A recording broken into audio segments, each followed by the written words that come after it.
آپ دیکھ رہے ہیں واسودیو بریکنگ نیوز۔ جی ناظرین، سینئر تجزیہ نگار ہیں نجم شیٹی صاحب۔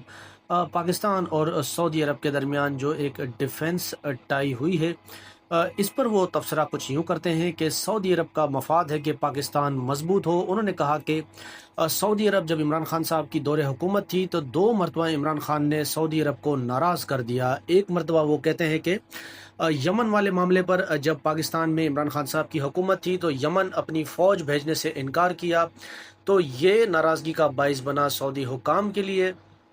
پھر اس کے بعد وہ کہتے ہیں کہ اب معاملات اس طرح کے نہیں ہیں، اب معاملات بالکل اسموتھ ہو گئے ہیں، اور اب بہت جلد وہ کہتے ہیں کہ شہزادہ سلمان جو ہیں وہ پاکستان کا دورہ کریں گے، اور $2 ارب دینے کی جو انہوں نے اعلان کیا ہے اب وہ دیں گے بھی۔ اور اس کے علاوہ ایک اور سینئر صحافی ہیں مجیب الرحمان شامی صاحب، وہ کہتے ہیں کہ اس معاہدے کے بعد سے اب اس پاکستان کا جو $140 ارب کا قرضہ ہے وہ دیکھتے ہی دیکھتے وہ اڑ جائے گا۔